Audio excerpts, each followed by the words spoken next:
Bueno, quiero dar la bienvenida a todas las autoridades y a todas las personas que nos acompañan. Tenemos a la consejera Marta Gastón, a la delegada del Gobierno de Aragón, al alcalde de Zaragoza, al secretario general técnico de la consejería, vicerrectora, representantes de las instituciones que hoy firmamos, el delegado de Defensa en Aragón, y agradecer pues la presencia de don Pablo Hernández de Cos, gobernador del Banco de España, que lo vamos a hacer casi ya hijo adoptivo, ¿verdad? Últimamente, por fortuna, nos visita mucho. Y a don Rodrigo Buenaventura Canino, presidente de la Comisión Nacional del Mercado de Valores. Como ven, acabamos de firmar los convenios, un acto un poco menos protocolario. Y vamos a dar la palabra, en primer lugar, al gobernador del Banco de España, don Pablo Hernández, para que nos hable un poco de la importancia de este convenio que hemos firmado. Vaya. Bueno, pues nada, muy buenos días a todos, rector y autoridades.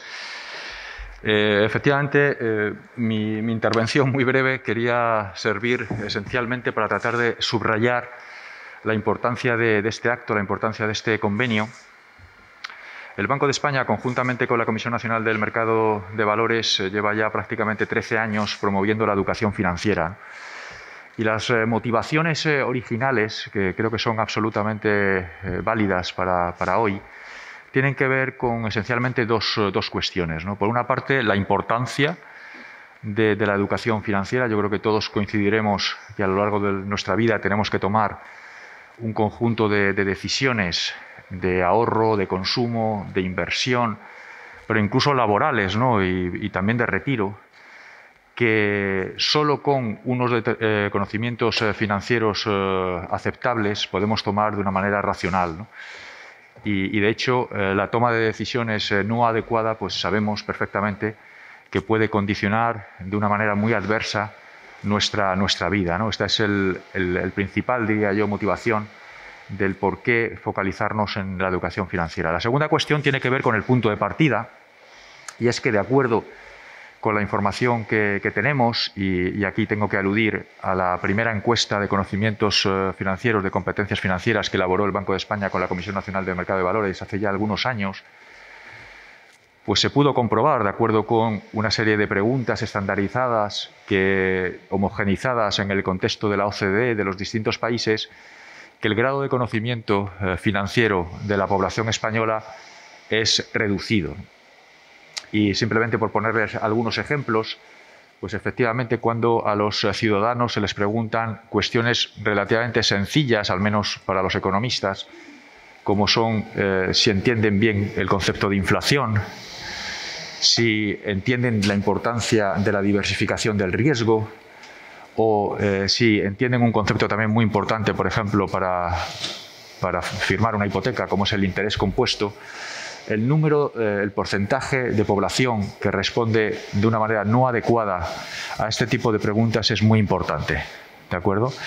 Por cierto, es de decir que Aragón, porque esta encuesta de conocimientos financieros se efectuó de una manera que permitía analizar también de una manera estadísticamente válida las respuestas a nivel regional, Aragón era una de las comunidades autónomas que mejor respondía a estas preguntas, ¿no? O sea que enhorabuena, pero a pesar de todo los porcentajes distaban mucho de lo que nosotros querríamos, ¿no? Y que determinan verdaderamente que la población tenga unos conocimientos financieros específicos. Es cierto también, dado que nos encontramos en la universidad, que los conocimientos financieros de la población con mayor nivel educativo son muy superiores, pero en cualquier caso más de un 30% de la población con educación terciaria no respondía bien a algunas de estas preguntas que les acabo de señalar. Es decir, no conocían bien el concepto de inflación, no conocían bien el concepto de interés compuesto, no conocían bien tampoco la importancia de la diversificación, ¿no? Tres aspectos que son fundamentales para la toma de decisiones financieras adecuadas, ¿no? Y esta es la motivación fundamental de ese programa de educación financiera. ¿Qué hemos aprendido durante el ejercicio de los últimos 12 años en relación con esta cuestión? Bueno, que para ser efectivos tenemos que ser muy granulares, tenemos que tratar de llegar a todos los estratos de la población y esto ha tenido una repercusión inmediata en lo que es el desarrollo del proyecto, del programa de educación financiera, que es el que tanto Comisión Nacional de Mercado de Valores como Banco de España hayan intentado atraer cada vez más a más instituciones a esta labor, porque a través de esos instrumentos, de esas otras instituciones, llegamos verdaderamente a más población. Y esta es la motivación, rector, de la firma de este convenio, y solo me queda, por supuesto, agradecer al rector su disposición desde el principio para hacerlo. Agradecer a Rodrigo, al presidente de la Comisión Nacional del Mercado de Valores, la buena colaboración, yo diría que la excelente colaboración desde hace muchos años en esta materia, y quizá me van a permitir también que le agradezca a nuestra directora de la sucursal del Banco de España en Zaragoza, a todos los empleados de la sucursal por la labor que están ejerciendo también en la promoción práctica de la educación financiera en Zaragoza y en la Comunidad Autónoma de Aragón. Muchísimas gracias. Muchas gracias. Bueno, pues de gobernador tiene ahora la palabra el presidente de la Comisión Nacional del Mercado de Valores, don Rodrigo Buenaventura. Buenos días. En primer lugar, quisiera agradecer a la Universidad de Zaragoza, en persona de su rector, pues la colaboración y la disposición para firmar este convenio. Y por supuesto a las autoridades que nos acompañan, delegado del Gobierno, consejero de Economía, alcalde, demás autoridades, el apoyo que nos dan con su presencia, ¿no? Este convenio viene a continuar una línea que el gobernador mencionaba, comenzó nada menos que en 2008, para potenciar y fomentar una línea conjunta de trabajo de la CNMV y el Banco de España para potenciar la mejora de esas competencias financieras que mencionábamos antes de los ciudadanos. Y el objetivo y la razón de esa potenciación de competencias financieras no es otro que la idea de empoderar a los ciudadanos para que tomen control de esa parte tan importante de sus vidas como son la planificación y la gestión financiera, y que tan relevante es pues en el discurrir de la vida de todos nosotros. Desde la CNMV estamos convencidos de que por muchos esfuerzos que se hagan en regulación y en supervisión de los servicios de inversión, de los mercados de valores, no hay inversor más protegido que el inversor informado. A largo plazo, la educación financiera y la mejora de las competencias financieras son, sin duda, la mayor garantía de la toma correcta de decisiones y de evitar los riesgos que a diario, a través de la supervisión y la regulación, tratamos de evitar desde las autoridades supervisoras. Y eso es relevante en todas las edades. Hemos hecho actividades e iniciativas desde educación primaria, secundaria, por supuesto universitaria, como la que nos trae hoy aquí, el tercer convenio que firmamos con universidades españolas, pero también a lo largo de la vida de los ciudadanos, en la madurez y en la vejez. Son tiempos en los cuales tenemos un entorno desde el punto de vista de la inversión cambiante y complejo. Tenemos nuevos productos, tenemos nuevas formas en las cuales nos llegan esos ofrecimientos de productos, nuevos canales, y son épocas de volatilidad importante donde aparecen riesgos. Está el espíritu, la idea de la búsqueda de la rentabilidad en un momento de tipos bajos. Hay un fenómeno el palabra en español es jueguificación, pero viene traducido de la gamificación o gamification en inglés, es decir, el considerar las inversiones crecientemente como un juego cuando en realidad no lo son. Y también tenemos el fenómeno de los criptoactivos, y eso supone pues riesgos de pérdida, pero también riesgos de fraude que tenemos que abordar. Y ante ese tipo de riesgos, desde la CNMV, a través de este tipo de convenios y de iniciativas, siempre insistimos en 4 consejos muy sencillos, útiles para todos los ciudadanos en general. No invertir en nada que no se entienda, confiar en los profesionales de las entidades reguladas, comparar alternativas con información de fuentes fiables y no invertir nunca con prisa y, como decía un genial aragonés hace casi 400 años, aplicar el arte de la prudencia en las inversiones. Para eso esperamos que sirva este convenio y que pueda impulsar la formación de los ciudadanos en la línea que creemos que es tan necesaria. Muchas gracias. Bueno, muchas gracias. Bueno, en primer lugar, dar la bienvenida y agradecer la presencia del gobernador del Banco de España y del presidente de la Comisión Nacional del Mercado de Valores, y agradecerles particularmente su disposición a trabajar con la Universidad de Zaragoza y a salir de Madrid. Es el primer convenio que se firma fuera de Madrid. Somos la primera universidad de provincias, como se solía decir, que nos incorporamos a este tipo de formación. Como decían los dos, que de esto saben mucho más que yo, que de esto no tengo... Bueno, yo tendría que asistir a los cursos, ¿no? Bueno, como decían los dos, estamos en un entorno tremendamente cambiante, con informaciones pues muy complejas, y que, sin embargo, si uno ve los medios de comunicación, tanto escritos como fundamentalmente los radiofónicos, la información económica ocupa cada vez una mayor parte de la información que le llega al ciudadano. Ya no digo si uno entra en las redes o trata de digerir todo lo que le llega a través de la vía digital. La información económica llega cada vez más al ciudadano, se enfrenta a una situación tremendamente compleja. Antes era muy fácil, uno tenía dinero, el banco le daba un interés, el banco compraba a X, vendía a Y, y el modelo era muy sencillo, era un modelo que casi todo el mundo podía entender. De hecho, lo entendía todo el mundo. Sin embargo, ahora el modelo es muy difícil de entender y se hace tremendamente complicado tomar decisiones que tienen efectos personales, pero que luego tienen efectos globales. Porque las decisiones que se toman desde este punto de vista tienen efectos globales, y hemos visto que una suma de decisiones incorrectas causa situaciones pues adversas desde el punto de vista social. Y lo que ocurre es que esto es igual para todos. Bueno, una persona que tiene mucha capacidad de inversión y una persona que tiene poca capacidad de inversión, al final se enfrentan al mismo mercado. Uno tiene más capacidad de asesoría y otro menos, y si no somos capaces de dar a toda la ciudadanía una formación mínima en estos niveles, estamos fomentando la desigualdad de una manera clara. Por lo tanto, una manera de fomentar la igualdad de oportunidades es la educación. Y la educación en un ámbito que afecta tanto a nuestra vida como es el financiero resulta crucial. Por eso, en una universidad pública hemos considerado interesante proporcionar esta formación transversal a todo nuestro estudiantado, no a los estudiantes de las facultades de Economía y Empresa, que ya la tienen de per se, sino proporcionar una formación básica a todo el estudiantado que les permita acceder a su vida postuniversitaria, a su vida, digamos, adulta, a su vida de toma de decisiones en este sentido, bueno, pues con una capacidad de decisión y una capacidad superior. No se trata solamente de saber tomar las decisiones, sino de saber interpretar lo que, cuando acudes a un experto, como decía el presidente de la CNMV, cuando acudes a un experto, es saber interpretar la información que te dan para tomar claramente tus decisiones.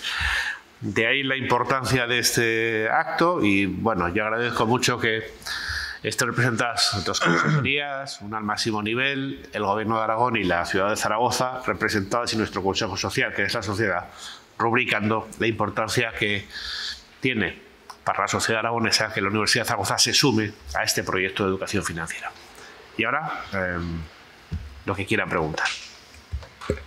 Me gustaría saber, por un lado, qué diferencia hay entre la formación que se lleva a los universitarios con respecto a otras sesiones que se dan a otros grupos de población, y luego ustedes hablan de la importancia de estar bien informados, pero también como reguladores del sistema. Desde el año 2000 está sucediendo muchas cosas.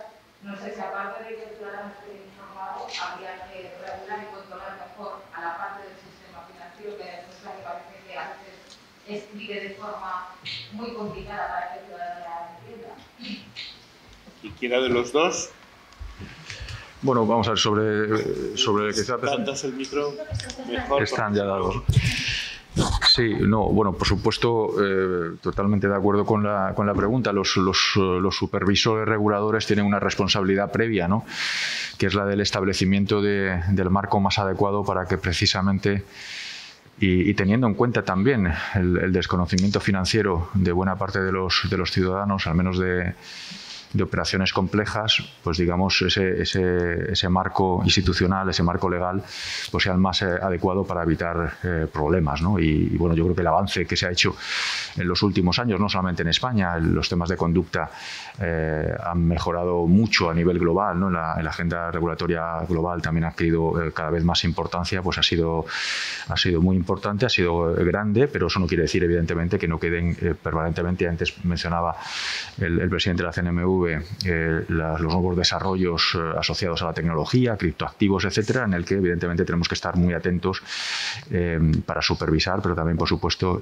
para regular, ¿no? De la forma más adecuada, ¿no? En cuanto a la primera parte de la pregunta, pues efectivamente, yo creo que quizá uno de los grandes retos, pero también una de las grandes necesidades del programa de educación financiera es precisamente tratar de adaptar lo que es el proceso educativo al tipo de personas al que nos estamos dirigiendo, ¿no? Y evidentemente pues no va a ser lo mismo cuando nos estamos focalizando en formar a profesores que a su vez, por ejemplo, van a formar a estudiantes de primaria o secundaria, con el que los conocimientos generales, ya no solamente financieros, son muy reducidos y con poca experiencia práctica todavía. No puede ser de la misma manera que cuando nos enfrentemos a formar profesores universitarios o a universitarios, ¿no? Que ya han tenido seguramente buena parte de ellos algunas experiencias, ¿no? Esta es, de hecho, una de las grandes bondades, diría yo, de esta granularidad en el programa de educación financiera que llevamos persiguiendo CNMV y Banco de España desde hace mucho tiempo, ¿no? Y entiendo que el principal valor añadido de este convenio será este, ¿no? Y también, evidentemente, también el principal reto. Pero sí, en relación a la diferencia que se trata. Gracias.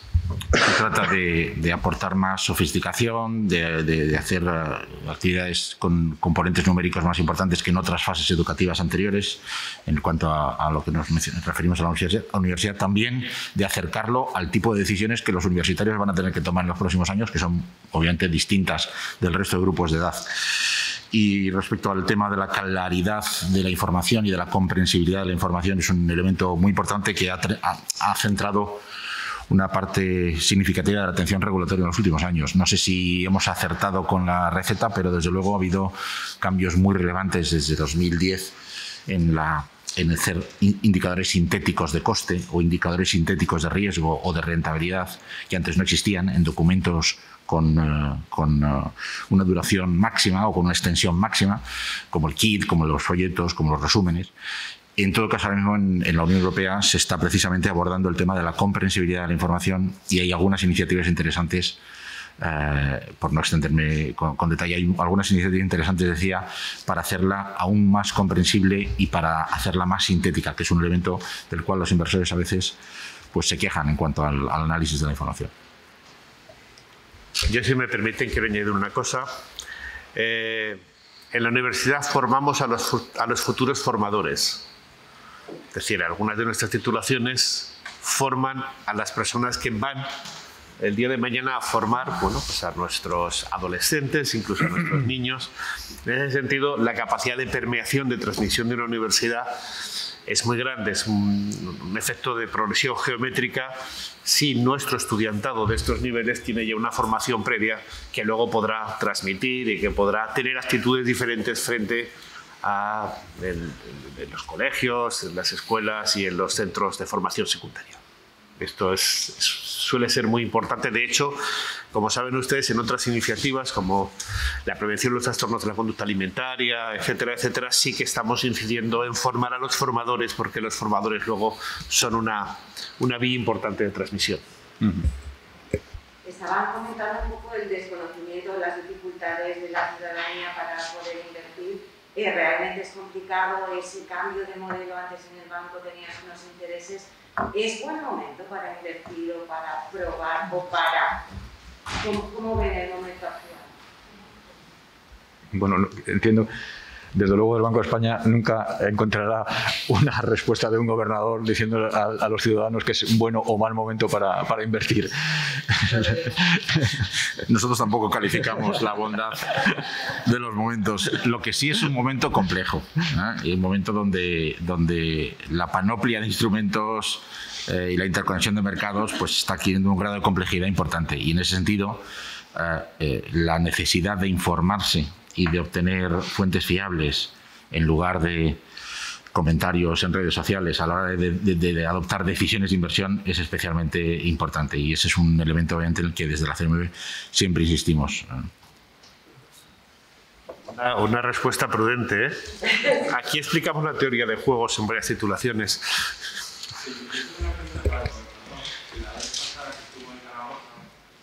Digo que la economía también necesitaba de la respiración asistida de las políticas públicas. Si mantiene y hasta cuándo necesitaremos esa respiración asistida y cuánto influirá en eso las ayudas europeas, el impacto de las ayudas europeas. Sí, realmente lo sigo pensando.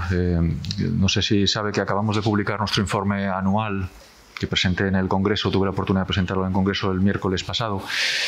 Y dado el contexto en el que nos encontramos, en el que efectivamente hay claramente un cambio de expectativas, ¿no? Esto hay que subrayarlo, ¿no? La aceleración en el proceso de vacunación en España está ya generando una mejora en muchos indicadores económicos, pero al mismo tiempo pues también hay que aceptar que el nivel de incertidumbre es elevado, en particular sigue siendo elevado sobre el propio proceso de vacunación y también sobre la capacidad de las vacunas para combatir nuevas variantes, ¿no? Hay otros elementos de incertidumbre en los que no voy a entrar, y luego también hay que aceptar que el daño que ha generado la crisis sobre la economía pues ha sido muy elevado, ¿no? Y todavía sigue estando ahí, ¿no? Y en este contexto, pues los principales mensajes de política económica del Banco de España, uno de ellos es precisamente este, ¿no? La retirada anticipada del apoyo público tendría más consecuencias negativas que positivas, y por eso pensamos que este debe mantenerse, por supuesto ahora de una manera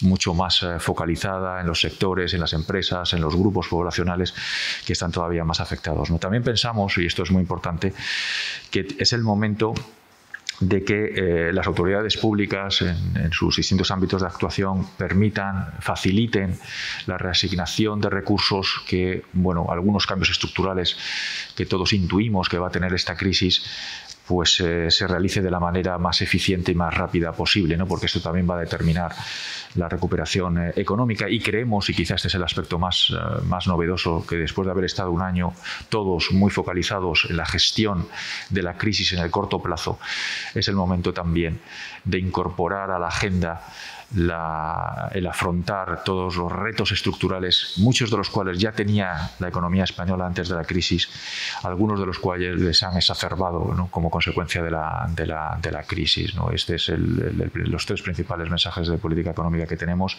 y desde luego el primero, ¿no? El de mantener el apoyo y evitar una retirada prematura del apoyo público es sin duda uno de ellos. Y también, como decía usted, pues efectivamente los fondos de la Unión Europea deberían, ¿no? A partir de la disponibilidad, cuando la Unión Europea ponga a disposición de los países esa fuente de financiación, pues debe servir, ¿no? Porque estamos hablando de una magnitud muy importante, en el particular para el caso de la economía española es una magnitud muy importante, y solamente por darle una intuición, ¿no? De cuál puede ser el impacto. Nosotros en nuestras proyecciones macroeconómicas que publicamos en marzo, pues del crecimiento que preveíamos entonces de un 6% para este año, un 1% se deriva de los fondos europeos, del potencial uso de los fondos europeos, y para el año que viene tenemos una previsión del 5,3% para la economía española, 2 puntos porcentuales de esos 5,3 puntos se derivan también del uso de los fondos europeos, ¿no? O sea que efectivamente pensamos que puede ser absolutamente determinante, sobre todo, ¿no? Si se eligen proyectos con capacidad tractora de cambiar el crecimiento, incrementar el crecimiento potencial de la economía, y se acompañan de las reformas estructurales que son necesarias.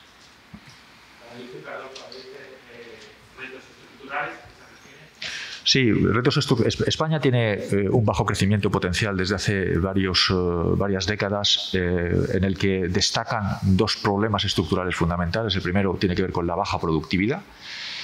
cuando uno analiza el crecimiento de la productividad total de los factores en España en comparación con los países europeos y, por supuesto, con Estados Unidos, ¿no? Este es la principal fuente del bajo crecimiento de la economía española. Y el segundo tiene que ver con un mercado de trabajo muy disfuncional, en el que tenemos una tasa de paro más elevada que otros países, con un paro de larga duración también más elevado que otros países y con una precariedad, con una temporalidad, con una dualidad del mercado de trabajo que genera baja productividad y también elevada desigualdad, ¿no? Estos son dos de los problemas tradicionales, ¿no? Y a esos problemas estructurales hay que añadirle algunos retos que llevan aquí con nosotros un cierto tiempo, pero que van a ser absolutamente fundamentales en los próximos años, que tienen que ver con envejecimiento poblacional y las consecuencias que esto genera sobre el crecimiento económico, pero también sobre la presión que ejerce sobre nuestro estado del bienestar, que tiene que ver con cambio climático y la necesidad de afrontar el cambio, ¿no? que genere, ¿no? un crecimiento económico más sostenible medioambientalmente,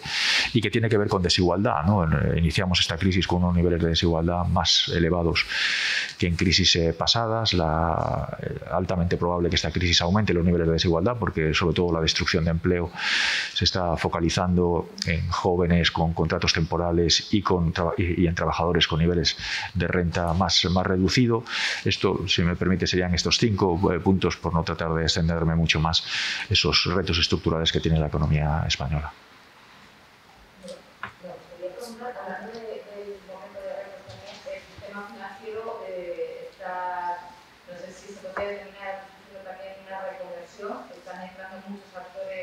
Hacer lo mismo que hacían hasta ahora las entidades financieras. Yo no sé si eso puede suponer un cambio y hacia dónde iría el banco o las entidades financieras del futuro. Y, por ejemplo, la entidad financiera aquí aragonesa, una de las quejas que siempre tiene es que el 75% de toda la oferta la concentran los 5 bancos. Si ustedes creen, hablando también antes de educación financiera, eso en cuanto a competencia y que al final es el usuario final del consumidor. No sé si hay alguna intención por parte de los reguladores de controlar eso de alguna manera.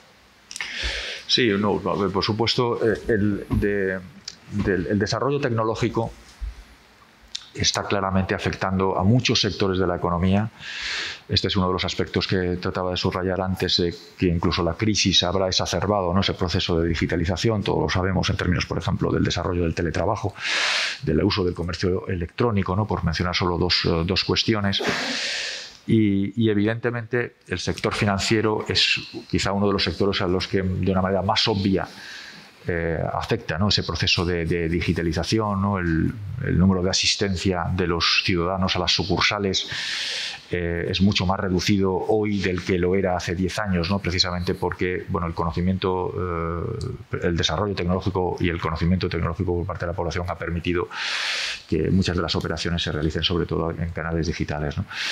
Y esto, evidentemente, el sector bancario lo está interiorizando y está ajustando, ¿no? Su capacidad. Una parte del ajuste que estamos viendo en el sector bancario se deriva, evidentemente, de ese nuevo paradigma, ¿no? Tecnológico que vivimos, en un contexto, además, en el que el sector bancario es poco rentable, ¿no? Y en el que lleva unos años con niveles de rentabilidad que están por debajo de su coste del capital, ¿no? Entonces, efectivamente, ¿no? Este es un aspecto que va a condicionar, está condicionando, como estamos viendo, la transformación que el sector bancario se está produciendo en el sector bancario, y lo va a condicionar no solamente en España, sino en el resto del mundo, ¿no? Sin duda. En segundo lugar, por supuesto, también este proceso de digitalización está permitiendo que al sector bancario le estén apareciendo competidores, incluso por parte de actores que en principio no tenían nada que ver con el propio sector bancario, ¿no? Y esto es muy importante desde el punto de vista de algo que mencionaba usted, que es el análisis de la competencia. Porque efectivamente un nivel de concentración tradicionalmente venía asociado a un menor nivel de competencia, pero digamos que siendo esto seguro que una realidad todavía, el hecho de que estén apareciendo nuevos competidores que no están considerados evidentemente en los indicadores habituales de concentración, pues lo que pueden permitir, lo que de hecho permiten, ¿no? Y el análisis de la Comisión Nacional de la Competencia último sobre la última fusión, ¿no? que se ha realizado en España va en esa dirección, pues que efectivamente puedas mantener un nivel de competencia relativamente elevado, a pesar de tener un nivel de concentración superior al que teníamos hace solo 15 años, por ejemplo, ¿no? o hace 10 años, ¿no? ¿Alguna cuestión más?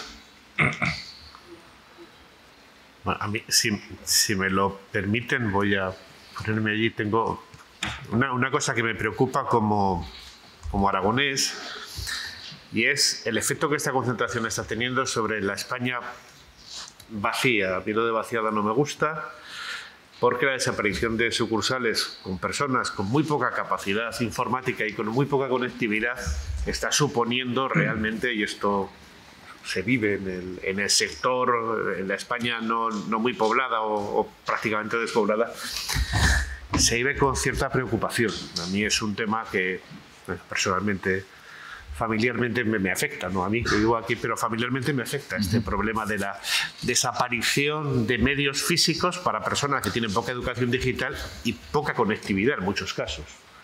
Y personas que, sin embargo, por la PAC y todo lo demás, sí que manejan activos financieros. Totalmente, rector, y es una preocupación que compartimos, sin duda, desde el Banco de España.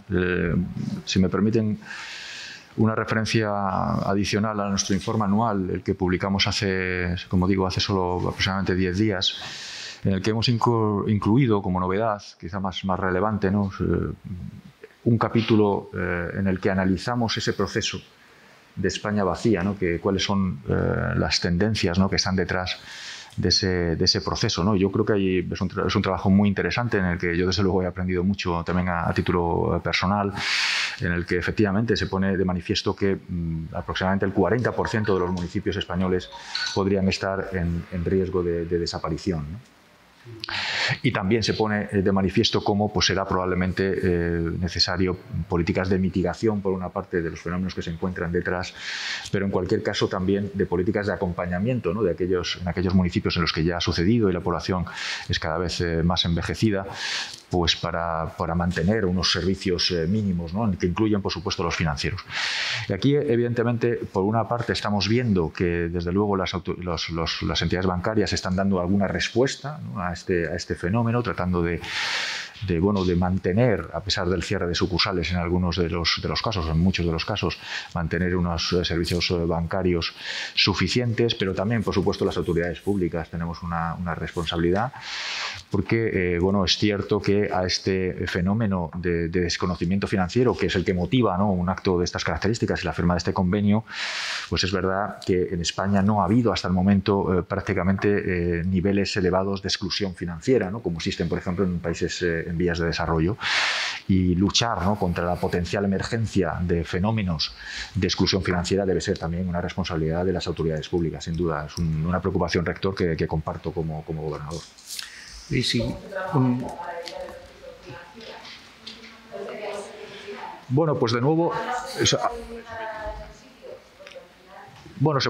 podemos tratar precisamente de ayudar a coordinar las actividades, ¿no? de las entidades bancarias por un lado, pero si me permite también la educación financiera combinada con educación digital es muy importante, ¿no? Porque todos sabemos que una buena parte de la exclusión financiera que se produce en los municipios despoblados o con menos población precisamente se derivan de la combinación de que las personas que todavía viven en esos municipios son personas muy mayores, con prácticamente no acceso a la tecnología porque tienen un gran desconocimiento sobre la tecnología, ¿no? O sea que también es un muy complementario, creo que la labor de mantener, ¿no? un cierto acceso físico con el de educación financiera combinada con educación tecnológica, ¿no? Esto es un aspecto que en el último día de la educación financiera que celebramos el año pasado, pues efectivamente yo de nuevo subrayé, ¿no? Porque me parece que puede ser absolutamente fundamental para minimizar, ¿no? estos riesgos de exclusión financiera que son evidentes que existen, ¿no? Y que probablemente por primera vez existen en nuestro país de una manera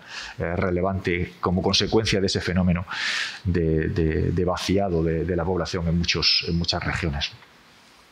Sí, un comentario muy en materia del nivel de competencias. La brecha digital es la que es y sobre eso afecta de forma pareja a los dos subsectores del sistema financiero, pero por terminar con una nota positiva, en el ámbito de servicios de inversión el nivel de competencia es muy elevado. El número de entidades que ofrecen servicios de inversión desde España es muy superior, obviamente, el número de entidades que ofrecen servicios bancarios, pero también hay un régimen muy activo de prestación transfronteriza de servicios, donde cualquier ciudadano puede invertir en entidades de otros países de la Unión Europea con relativa facilidad. Es verdad que relativa facilidad por medios digitales, por tanto la brecha digital afecta, pero en relación a su pregunta sobre el número de entidades y los procesos de concentración, en el ámbito de servicios de inversión no nos estamos encontrando con un problema de concentración excesiva de entidades. Lo digo por aportar una nota de cierta positividad. Creo que, muchísimas gracias, creo que es momento, porque además a las 12 tenemos convocada la concentración de la Universidad de Zaragoza por el crimen machista que todos ustedes conocen. Será en las escaleras exteriores y todo el que quiera quedarse está, por supuesto, invitado. Sé que el alcalde tiene la del ayuntamiento, pero todo el que quiera quedarse está invitado a participar en este minuto de silencio y en este acto. Muchas gracias.